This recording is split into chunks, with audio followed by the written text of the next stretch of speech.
قرآن پاک نے حضرت یوسف علیہ السلام کے واقعے کو سب سے بہترین قرار دیا ہے۔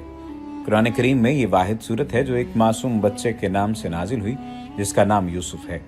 جب وہ تقریباً 7 سال کے تھے کہ خواب میں دیکھا کہ 11 ستارے، سورج اور چاند مجھے سجدہ کر رہے ہیں۔ اپنے والد محترم حضرت یعقوب علیہ السلام سے اس خواب کا ذکر کیا۔ حضرت یعقوب علیہ السلام اپنے اس وجیح اور خوبصورت بچے سے بہت پیار کرتے تھے اور دونوں کے درمیان انتہا درجے کی محبت کا رشتہ قائم تھا۔ حضرت یوسف علیہ السلام کے 11 بھائی تھے جو اپنے والد کی حضرت یوسف علیہ السلام کے ساتھ اس محبت سے نہ صرف قائب تھے بلکہ وہ اپنے اس بھائی سے انتہائی درجے کا حسد رکھتے تھے۔ ان کی خواہش تھی کہ کسی طرح ہم اس بھائی کو کہیں دور لے جا کر قتل کر دیں۔ چنانچہ انہوں نے اپنے والد حضرت یعقوب علیہ السلام سے کہا، آپ ہمارے بھائی یوسف کو ہمارے ساتھ سیر و تفریح کے لیے کیوں نہیں جانے دیتے؟ جس پر حضرت یعقوب علیہ السلام نے جواب دیا، مجھے خدشہ ہے کہ تم اپنے اس بھائی کو تکلیف پہنچاؤ گے، تفریح کے لیے لے جا کر تم اسے مجھ سے دور کر دو گے۔ میں اپنے اس بیٹے کی جدائی برداشت نہیں کر سکتا۔ بھائیوں کی منت سماجت کے بعد بالآخر حضرت یعقوب علیہ السلام حضرت یوسف علیہ السلام کو ان کے ساتھ بھیجنے پر راضی ہو گئے۔ یہ بھائی حضرت یوسف علیہ السلام کو جنگل میں لے گئے۔ ان بھائیوں نے انہیں قتل کرنے کا منصوبہ بنا رکھا تھا، مگر یہودا نامی سب سے بڑے بھائی نے کہا، اسے قتل نہ کرو بلکہ قریبی کنویں میں ڈال دو۔ پرانے کنویں میں سانپ بچھو کے ڈسنے کی وجہ سے یوسف خود ہی مر جائیں گے اور ہم پر قتل کا الزام بھی نہیں آئے گا۔ اس رائے پر اتفاق کرتے ہوئے بھائیوں نے 7 سالہ حضرت یوسف علیہ السلام کی قمیض اتاری۔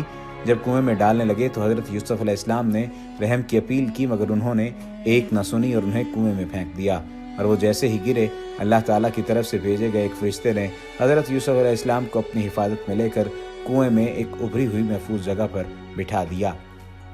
بھائی یہ سمجھ کر کہ یوسف کنویں میں گر چکے ہیں، رات کو عشاء کے وقت ان کی قمیض پر بکری کا خون لگا کر روتے ہوئے اپنے والد حضرت یعقوب علیہ السلام کے پاس آئے اور یہ جھوٹا قصہ سنایا کہ حضرت یوسف علیہ السلام کو جنگل میں بھیڑیا کھا گیا اور قمیض پر لگا ہوا خون دکھایا۔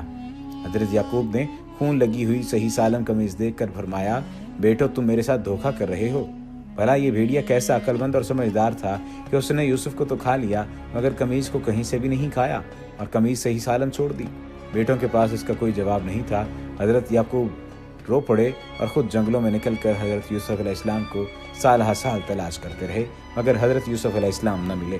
ادھر حضرت یوسف علیہ السلام 3 دن تک کنویں میں بیٹھے رہے اور اللہ تعالیٰ نے ان کا دل مطمئن کر دیا کہ اے یوسف پریشان نہ ہونا، ایک دن آئے گا کہ تم اپنے بھائیوں پر ان کے کرتوت ظاہر کر دو گے، فتح تمہاری ہوگی، حق غالب ہوگا۔ اللہ تعالیٰ نے اپنی حکمت سے ایک قافلہ جو اس راستے سے مصر کی طرف جا رہا تھا اسے راستہ بلا کر اس کنویں تک پہنچا دیا۔ قافلے میں شامل مالک بن دابر نامی شخص نے کنویں سے پانی نکالنے کے لیے ڈول ڈالا۔ ڈول جیسے ہی کنویں میں گیا حضرت یوسف علیہ السلام نے اس ڈول کی رسی پکڑ لی۔ اس شخص نے جب ڈول کھینچا تو اسے ایک انتہائی خوبصورت اور وجیح ہستی کا چہرہ نظر آیا۔ اس نے قافلے والوں کو پکارا، قافلے والوں خوشی کی خبر ہے کہ ایک بچہ مل گیا ہے۔ چنانچہ قافلے والوں نے اس بچے کو چادر میں لپیٹ کر مصر کے بازار میں لے جا کر فروخت کرنے کے لیے پیش کر دیا۔ لوگوں نے بڑھ چڑھ کر قیمتیں لگانا شروع کر دیں۔ مصر کے گورنر کو بھی یہ خبر ملی کہ بازار میں ایک بہت ہی حسین بچہ فروخت کیا جا رہا ہے۔ اس نے حضرت یوسف علیہ السلام کے وزن کے برابر سونا اور ان کے وزن کے برابر قیمتی ریشمی کپڑے قیمت میں دے کر انہیں خرید لیا اور گھر لے آئے۔ انہوں نے اپنی بیوی کو ہدایت دی کہ اس بچے کو اچھی رہائش، کھانا اور پینا دو۔ حضرت یوسف علیہ السلام نے گورنر کے گھر میں طویل عرصہ قیام کیا۔ ایک دن حضرت یوسف علیہ السلام پر بادشاہ کی بیوی نے ایک الزام لگا دیا جس کی پاداش میں یوسف علیہ السلام کو جیل جانا پڑا۔ تقریباً 9 سال تک جیل میں رہے۔ اللہ تعالیٰ نے حضرت یوسف علیہ السلام کو کمال دانشمندی اور خوابوں کی تعمیر کا علم دیا تھا جس سے جیل کے حکام اور قیدی بخوبی واقف تھے۔ ایک دن بادشاہ نے پریشان کن خواب دیکھا۔ فکر ہوئی کہ پتہ نہیں اس خواب کا کیا مطلب ہے۔ بادشاہ کو حضرت یوسف علیہ السلام کے بارے میں یہ بات کسی نے بتائی کہ وہ خواب کی تعبیر کا علم جانتے ہیں۔ بادشاہ نے حضرت یوسف علیہ السلام کو جیل سے رہا کروایا اور اپنے سامنے طلب کر کے خواب بتایا۔ بادشاہ کے اس خواب کی تعبیر حضرت یوسف علیہ السلام نے یہ بتائی کہ اگلے 7 سال تک ملک میں قحط رہے گا، اناج اور غلہ ڈھونڈنے سے بھی نہیں ملے گا اور تمہاری حکومت بھی ختم ہو جائے گی۔ بادشاہ پریشان ہو گیا۔ حضرت یوسف علیہ السلام نے فرمایا، آپ پریشان نہ ہوں، آج کے بعد آپ نے حکومت میں خزانے، کھیتوں کی پیداوار، اناج اور غلے کے گوداموں کی ذمہ داری اگر مجھے دے دی تو آپ کی حکومت اور مملکت کو کوئی خطرہ نہیں ہوگا۔